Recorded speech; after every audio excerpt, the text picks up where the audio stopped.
Hello, my name is John-Fidel, and you're watching the Boys Don't Knit Knitting podcast. It is April 19th, 2015, and this is the 8th episode.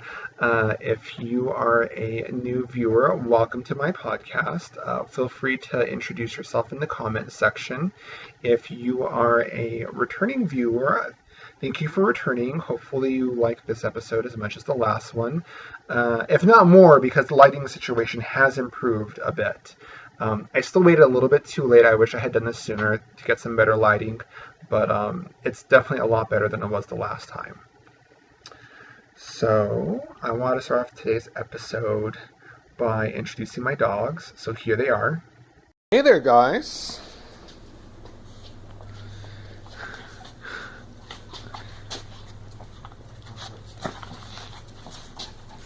So here we have my dogs, and the orange one right here, he's Spike. We've had him, out of all the dogs, he's the oldest. We've had him for a long time. This is Donna. She's the newest addition. We've had her for about, I would say about 3 months now. 4. This is Nemo. We're going on about a year with him. Nemo. And that's Lulu. She's the princess. Normally she's always inside of the house, but she ran out today and it was a nice day outside, so she's staying outside today. Denise from Knitting Dan was asking about them last time, so I thought I'd let you all see who they are, and those are my favorite guys and gals. I hang out with Lulu more than any of the other ones because she's always inside and she's always looking for someone to cuddle up next to. So Lulu's the inside princess dog, and the other dogs, they're gray. I hang out with them too. Lulu gets a little jealous though. We try to keep her in as much as possible because if we bring her outside, we have to give her a bath, and that upsets her. And as soon as she gets out there, she just wants to come straight back in. So we tend to just keep her inside, but she loses her mind when she sees us petting the other dogs. But on nice days like today, we let her out there and play around for a little bit. Oh, and then towards the end, my dogs were getting really aggressive. I have no idea why that was. I don't think it was me filming them that got them so aggressive. The younger dog, Nemo, he's getting to that age where he, I guess is trying to establish his dominance in our backyard. But the oldest dog, being as old as, I think he's 10 years old. He's really weak. We didn't think he was going to make it past this winter, but he's kind of bouncing back this spring, and he lets Nemo know that he is the alpha dog, and that's not going to change anytime soon. Alright, so I want to get into my works in progress.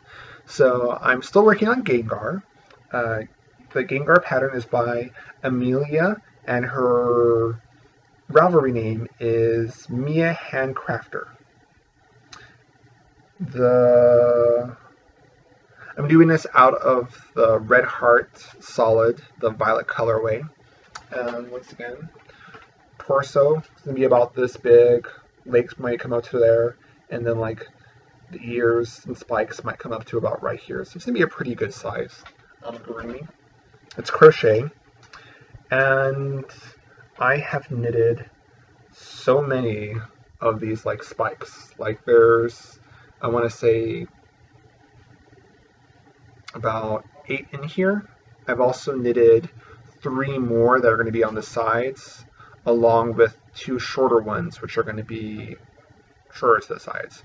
And a Gengar is a Pokemon. Sorry for not mentioning that. Some of you may know that, some of you may not. But Gengar is my boyfriend's favorite Pokemon, so I'm crocheting that for him.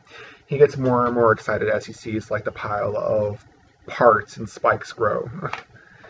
And I've been working on it just a little bit every lunch break I have at work. So at lunch, now work in a shopping plaza that has a Starbucks, so I just go into Starbucks, order my Frappuccino, and sit down, enjoy it while crocheting every single lunch, every single day. I try to get at least 1 or 2 done. And see, my other work in progress is, oh, I just got on needles, on my knitting needles, a new sock pattern. So anybody who watched the last episode, you know that I was having a very difficult time with my socks. I was trying to do the spring into socks knit along that the Bakery Bears and Nick Knits were having. Well, it wasn't working out for me. My gauge was apparently all off. I was kind of going off this weird formula, and things just weren't working out with that, and it got me really frustrated, including the yarn that I was working with. I had gone a soft striping yarn, and it had these random parts that it would just pool on. And if you don't know what pooling is, that's when you have variegated yarn or soft striping yarn that maybe every 2 or 3 rows it changes a different color, so it looks like it's striped. My yarn was doing that and looking pretty nice and cute, but then all of a sudden it would just get this huge chunk of like one solid color, and it was the same color as my contrasting color. So if it was any other color, I may have been able to just deal with it, but the fact that it was the same gray I was using as my heel and my cuff and my toe, I just felt like it looked weird. And I wish I had saved the receipt and had just taken it back to Joann's. But anyways, I was getting very frustrated with that. I was going to put off the socks for maybe 2 or 3 projects, but I don't want to give up, and I don't want to let socks conquer me, because I feel like I started thinking to myself, what if I put off these socks for 2 or 3 projects? But when it's time to get back to them, I just, like, I don't want to do socks. It made me really frustrated and just get into a negative train of thought when coming to dealing with socks. So I'm going to try one more time. This time, though, what I'm doing different is, rather than finding random formulas and things like that, I noticed that Craftsy was having a 50 to 20% off sale on their videos. And I found this one called My First Socks with Lucy Netby. There were 2 other ones, one that was called Knitting from the Toe Up, and another one called Knitting from the Cuff Down. But I did my research on all 3 of them, and what I noticed was that those last 2 I mentioned, the toe up and the cuff down ones, are more for people who already know how to knit and were just looking to improve on their sock knits. But if you're just starting off on knitting, you maybe want to do this video that I'm doing first, because a lot of the reviews for those other ones, it was people who were like me, who were making their first socks, and they were just kind of not very happy that they couldn't tell that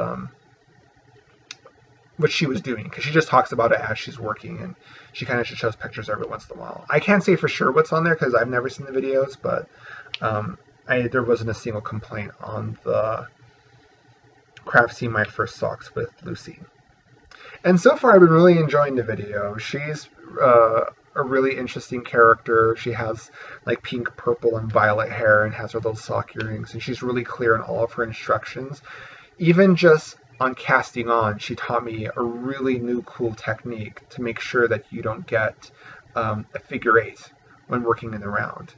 And she shows how to cast on double pointing needles, on 2 circular needles, and 1 really long circular needle for magic loop. And for that pair of socks, when going to buy the yarn, rather than looking at the pattern before I went out, I just went out shopping to like Michael's and Joann's, and I just downloaded the pattern while I was there on the Craftsy app. But on the Craftsy app, it gave me the Splendid Sock pattern. There's 2 patterns, Splendid Sock and Heavyweight Sock.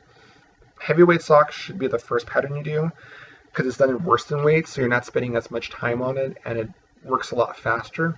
And the Splendid Sock should come second. Well, I ended up downloading the Splendid Sock, but I got some really cool yarn that was in the sock weight, because that's what the Splendid Sock calls for, is the sock weight yarn. And I ended up getting Patton's Croy socks, the soft striping one, in the Rusty Stripes. So it has like almost like a teal a forest green, white, black, and orange, and like a rich orange and like a tangerine orange in there. So it does have some rust colors in there. And the white's a little bit off. So is the gray. It's kind of a little bit of a faded gray, a faded black.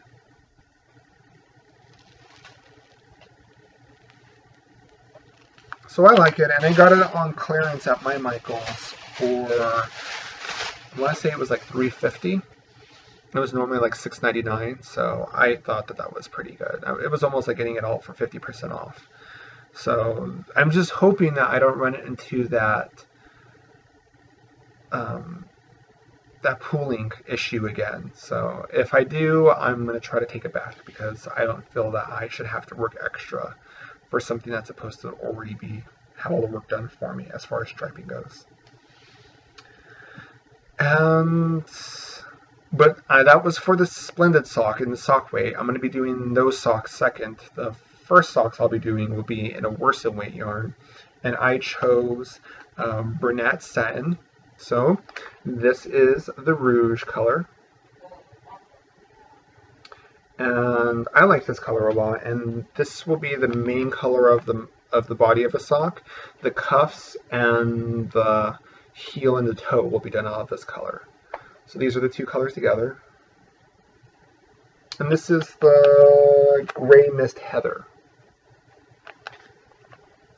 I was hoping to find like a pale blue to go with this, but I found this, and this is pretty interesting. So right now I have I'm working on the cuff right now. And it's on my double point needles. For you who haven't worked on double point needles, this probably seems really like complicated, but it really isn't. And I saw some Martha Stewart yarn that looked really cute, and it had a similar gray with that pale blue color that I was looking for, that I really was eyeing, but the only problem was it was 50% wool, and I really can't wear wool right now. That's just way too warm. I probably should stay to acrylic and cotton right now, because here in Fresno it can get up to like, I want to say we could probably get up to pretty close to 100 degrees in spring, and even more during the summertime. So already it was pretty hot today. And like I have one beanie. Where is it at? Somewhere around here, but it's a red acrylic beanie. It's the beanie I brought on the last episode, but me and my boyfriend, we fight over that beanie a lot when we're going out because our hair is always messed up all the time, and I haven't knitted him anything that's acrylic. I think everything I've knitted him so far has been made out of wool, and the wool hats are just way too hot right now. So as I mentioned last time, I was looking forward to the Fresno Weavers and Spinners Guild meeting at the zoo, and I was so excited about this. But on Friday, I thought I was getting sick, because for the most of the week I was sneezing, coughing, just all kinds of horrible things. And on Friday I had this horrible pain in my throat, in my sinuses, in my ear, so I figured something was probably infected. So I was just going to go to the doctor's when I woke up on Saturday. But when I woke up on Saturday, I felt fine at like 10. So I figured I wasn't sick, and I ended up just staying in with my boyfriend. And later on, my friend asked me to make a cake, so I made a cake. And here's a picture of it. Yeah, so I like the way the cake came out. All she said was she wanted Marie Antoinette cake, and so I had originally planned on doing. She wanted a two-tiered cake. She wanted a 6-inch cake on top and an 8-inch cake on the bottom. But for some reason, I think my oven's acting weird, because my 6-inch cakes weren't rising, so they were kind of just falling in the middle, and they were just raw, and it was just gross. So the 8-inch cake came out fine, and that's what I decorated. It's not the best cake I've ever made, but it wasn't bad for not having done fondant or gum paste or any sort of cake decorating for nearly a year and a half. So I was really happy with the way that it came out. So was she.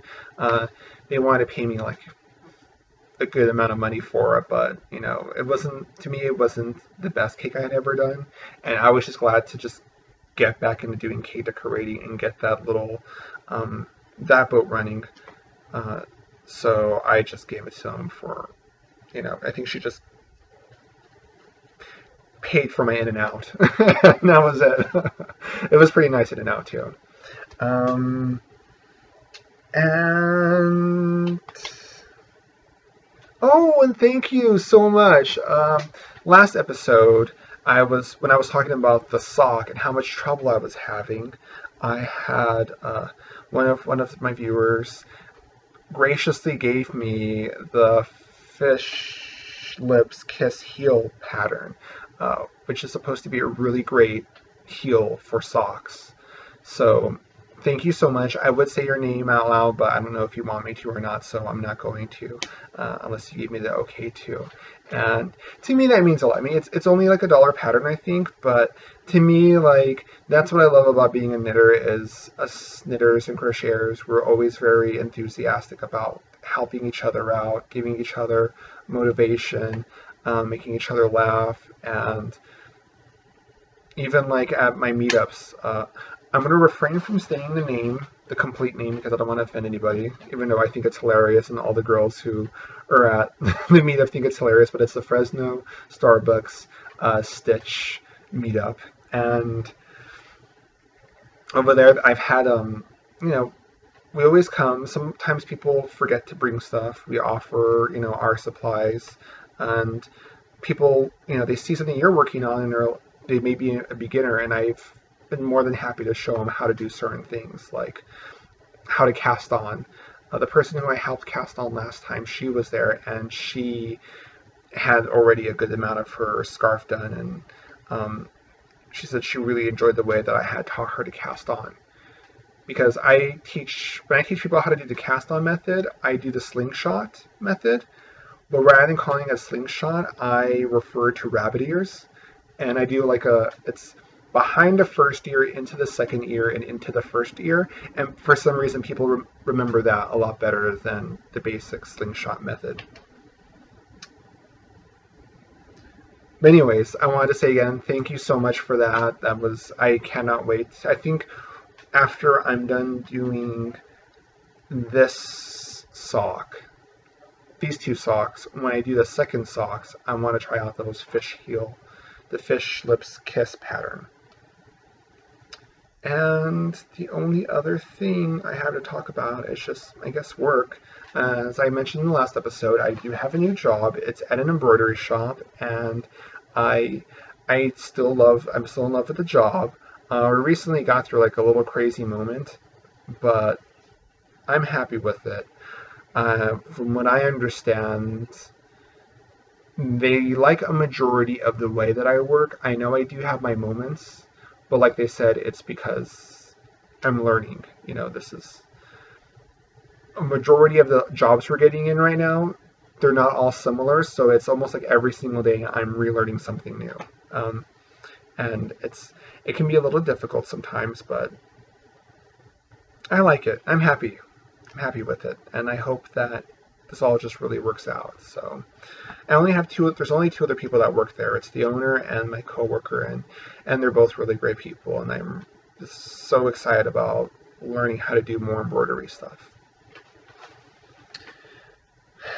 And yeah, that's pretty much it. So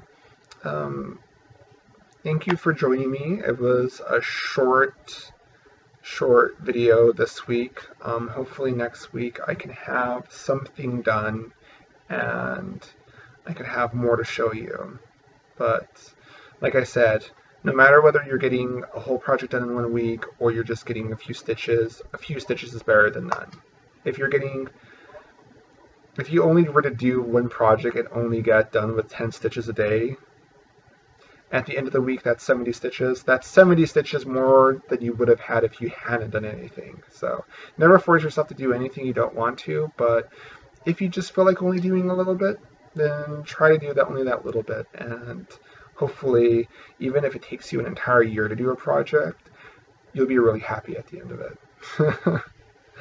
Well, once again, thank you all for watching, and I look forward to seeing you next week.